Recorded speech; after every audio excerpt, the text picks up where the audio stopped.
हमारा आपका वजूद ही क्या है। हम आज कभी हमने सोचा है, इलेक्शन आ रहा है देखना, 100 रुपये पे मेरे वोट बिक रहे होंगे। और आकर लोग कहते भी हैं, आप देखो मुसलमान वाहिद कौम है जो सिक्कों में पिट रही है।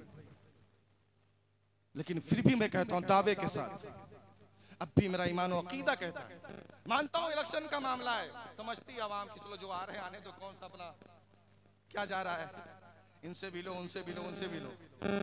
लेकिन आज अकीदे की बात बता रहा हूं, मैं फिर भी डंके की चोट पर कहता हूं कि तुम 2 करोड़ रुपये ला करके एक पलड़े में रख दो और एक पलड़े में मदीने वाले मुस्तफा का गुंबद खजरा का नक्शा रख दो, तो जब भी अब भी हुजूर के ऐसे शैदाई हैं कि 2 करोड़ रुपये पर लात मार देंगे, हुजूर के गुंबद खजरा को सीने से लगा लेंगे। अभी हमारा इतना भी अकीदा भी घटिया नहीं हुआ कि हम सिक्कों के बदले में हुजूर की जात का सौदा करें, अपने ईमान की हरारत को जगाएं। मैं मानता हूं कि आप इतनी रात में बैठे हैं, ये बातें आपको शायद हो सकता है ज्यादा कड़वी लग रही हैं, लेकिन मुझे माफ कर दीजिएगा। ये जिंदगी अल्लाह ने जो गोल्डन चांस नौजवानों आपको दिया है ना, ये आने वाले वक्त में एक वक्त ऐसा भी आएगा आप चाह करके वो कुछ नहीं कर सकते।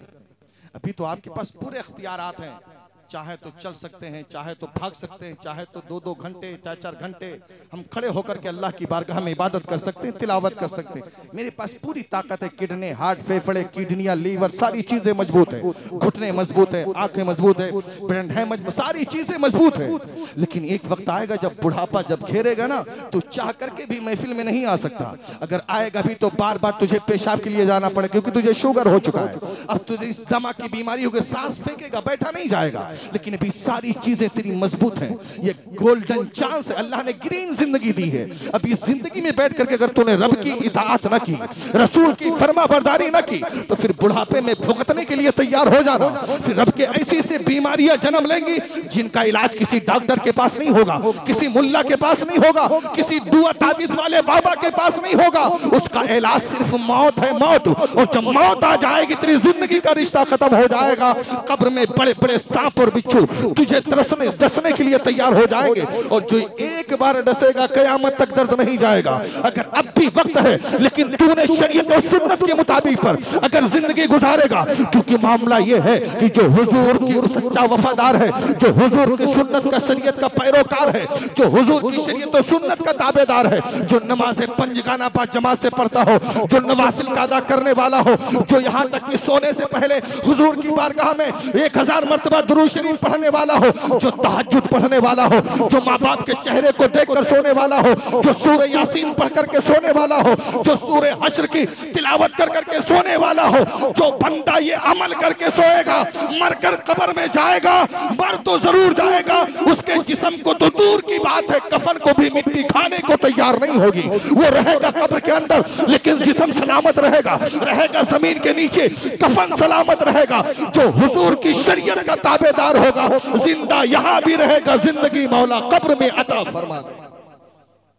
इसलिए इस जिंदगी पे ज्यादा इतराने की जरूरत नहीं है।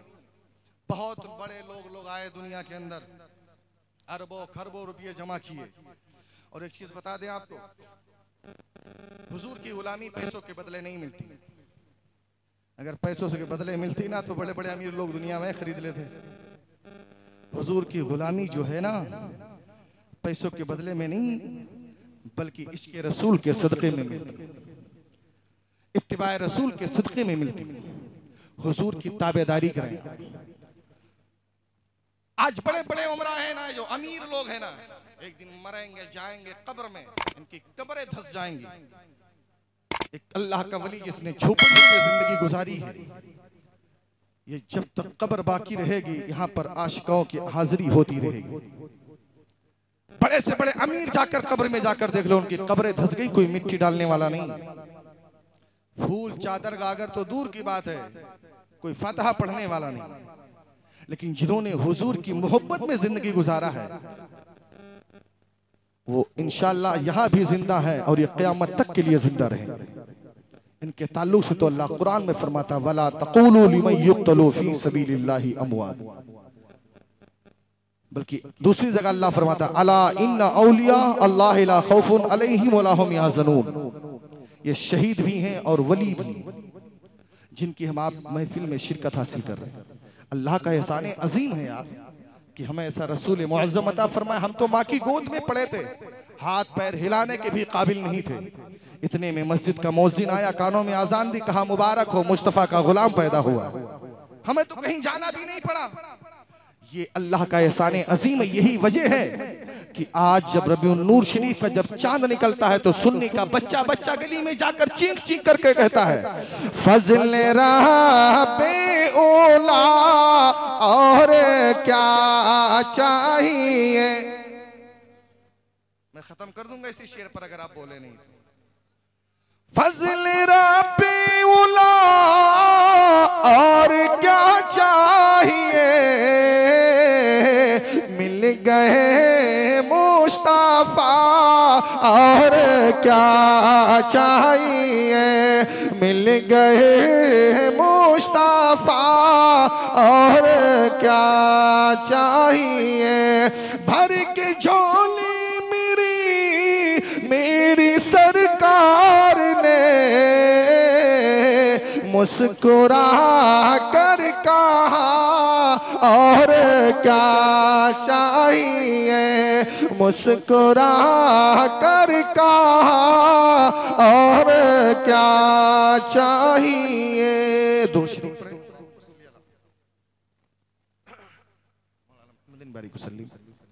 सलातुम मुसलाम अलैका हबीबी या रसूलुल्लाह सल्लल्लाहु अलैहि वसल्लम। 1 बज गए, खत्म कर दें?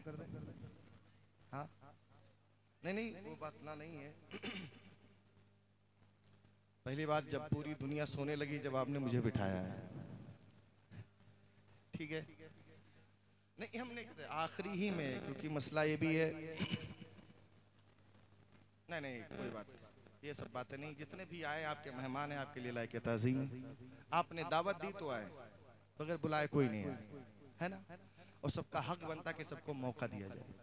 बरियल के जो सिस्टम कभी कभी थोड़ा गड़बड़ हो जाता है, उसकी बात हम नहीं करते। लेकिन तकरीर के लिए जो सबसे बेहतरीन वक्त है, हम समझते हैं कि 10 से 12 का ये वक्त होता है। तब आदमी एकदम जहन ताज़ा होता है, हर बात को सुनने के लिए तैयार होता है।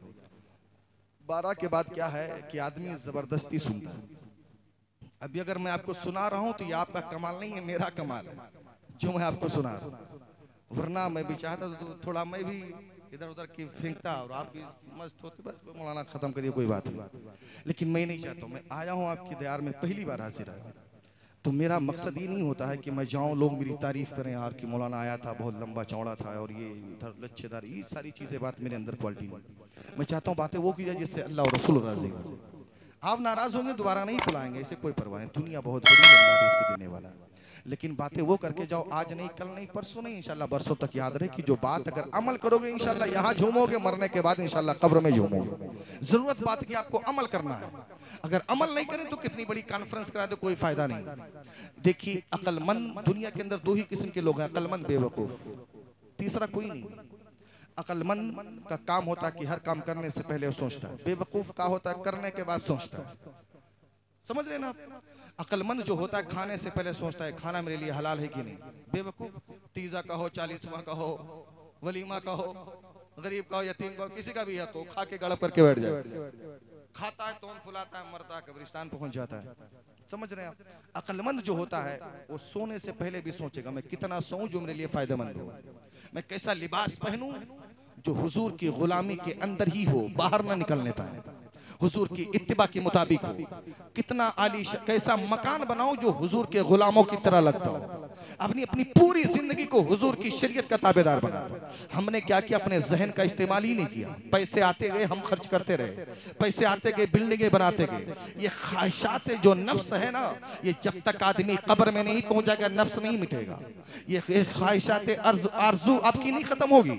अब देखें हमारे बाबा दादा थे, लड़िया पर जिंदगी गुजारते थे, वो डल्ला पर मार्केट जाते थे, साइकिलों से सफर किया करते थे। हम अल्लाह ने साइकिल जैसी चीजों से छुटकारा देकर मोटरसाइकिल मोटरसाइकिल दिया। अब जिनके पास मोटरसाइकिल है चाहता अल्लाह मुझे 4 व्हीलर दे दे।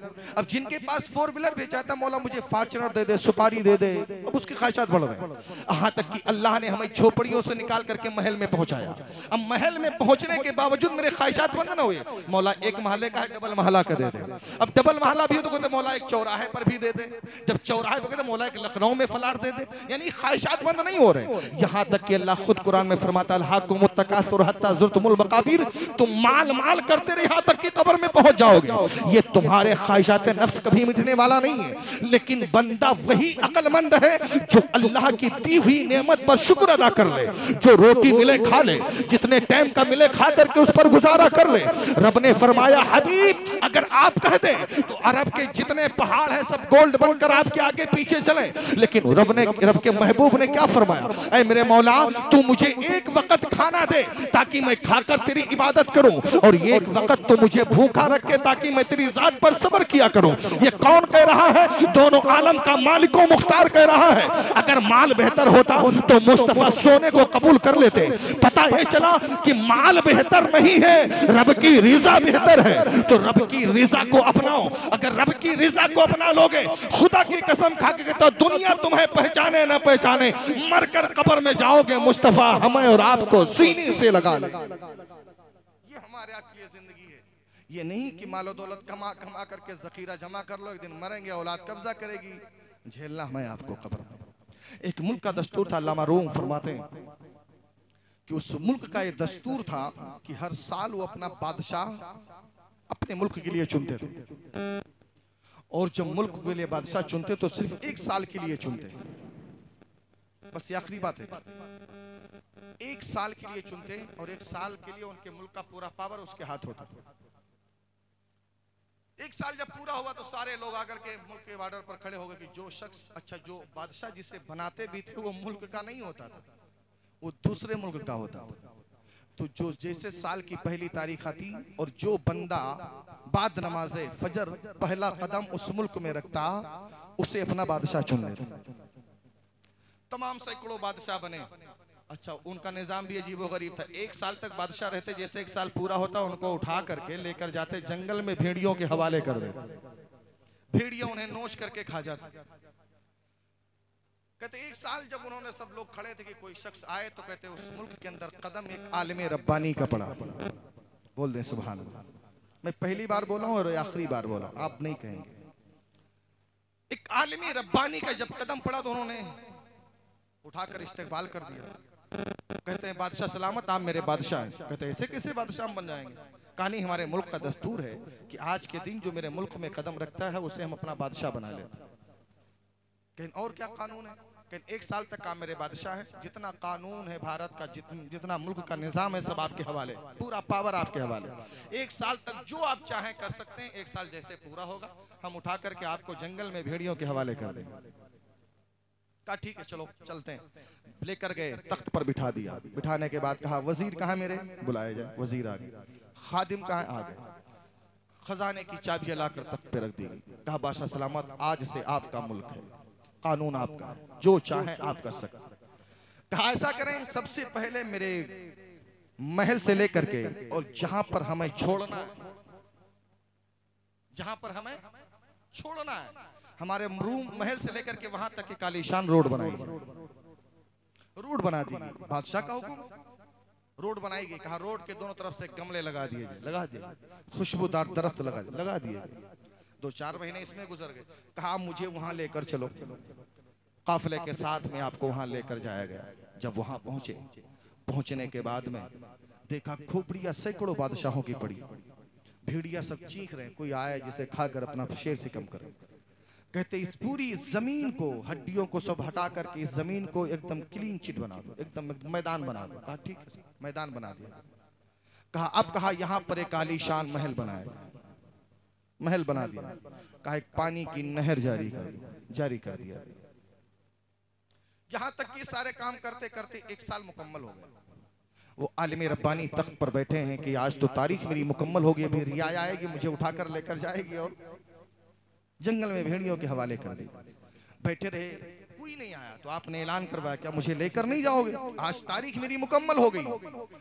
तो वहां की आवाम ने कहा, बादशाह सलामत, हम आपको जंगल में नहीं छोड़ेंगे, बल्कि हमेशा के लिए हम अपना आप को बादशाह तस्लीम करते, हमेशा के लिए अपना बादशाह हम आपको तस्लीम करते। कहा ऐसे कैसे?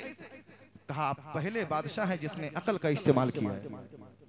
इससे पहले जितने बादशाह है वो समझते थे कि 1 साल की जिंदगी जो मौज मस्ती करना है कर लो, आखिर में तो मरना है, तो क्यों नहीं 1 साल की जिंदगी मिली, मौज कर लेते हैं। तो जब उन्होंने अपनी जिंदगी के बारे में सोचा, आखिरत के बारे में नहीं सोचा, वहां के बारे में जहां मर करके जाना है, तो आखिरकार वो वीडियो के हवाले हो गए।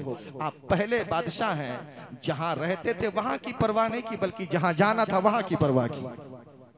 तो जो बादशाह अपने बारे में इतना सोचता हो तो अपने रियाए के बारे में कितना सोचेगा। अल्लामा रूम फरमाते हैं वो मुल्क का दस्तूर नहीं है, बल्कि हर इंसान का आलम होता है। क्योंकि जिस दिन हम माँ की कोख में जन्म लेते हैं उसी दिन से मेरी माँ मुझसे मोहब्बत करना शुरू कर देती। जो दिन बढ़ते जाते बाप मोहब्बत करता, फिर दादे, फिर फूफिया, फिर ममानी, फिर खाला, परिवार सब मुझसे मोहब्बत करता। फिर दिन गिनना शुरू हो जाते। फिर वो दिन आता है जिस दिन मेरी पैदाइश का वक्त होता है, पूरा खानदान इसी इंतजार में होता है कब मेरे घर का चिराग रोशन होगा। और जैसे मेरी पैदाइश की खुशी मिलती, पूरे घर वाले खुशी के बारे, उनकी खुशियों का ठिकाना नहीं होता। अल्लामा रूम फरमाते जैसे उस बादशाह का इस्तकबाल वहां मुल्क में होता था, ऐसे जब हमारी पैदाइश होती थी मेरा इस्तकबाल मेरे खानदान वाले करते हैं। और जब खानदान वाले मेरा इस्तकबाल करते हैं तो अब आलम ये होता है कि उसी इस्तकबाल में अगर बच्चे को अच्छी तरबियत मिल जाती है तो फिर वो बच्चा हुजूर की शरीयत और सुन्नत के मुताबिक जिंदगी गुजारता है। अब जो अगर आदमी उसी दुनिया की रंगीनियों में खो जाता, कभी हम बाप के साथ में कब्रिस्तान भी जाते और बाप कभी ले जाकर दिखाता भी, बेटा देखो यहाँ पर हमारे दादा जा चुके, हमारे परदादा जा चुके, लकर दादा जा चुके, ये वही जगह जहाँ हमें आपको भी आना है। हम जाकर कब्र की बैठी हुई कब्रें भी देखते हैं, कभी धसी हुई कब्रें भी देखते हैं, लेकिन जो अक्लमंद होता है वो फैसला कर लेता है कि मर करके हमें यही आना है। तो जो बंदा मरने से पहले आखिरत की परवाह कर लेता है, हकीकत में उसे मौत तो आ जाती है लम्हे भर के लिए, लेकिन जब मरकर कब्र में पहुंचता है फरिश्ते इस्तकबाल के लिए कब्र में हाजिर हो जाते हैं। इसलिए जो आदमी दुनिया की परवाह करे आखिरत की ना करे, सबसे बड़ा बेवकूफ हुई। और हम क्या समझते हैं कि बस यही दुनिया है, हम जो चाहेंगे यही करेंगे। आदमी जिंदगी में सिर्फ 3 चीजों के लिए मरता है, अच्छा नाम हो, अच्छा लिबास हो, अच्छा मकान हो, यही तो होता है ना।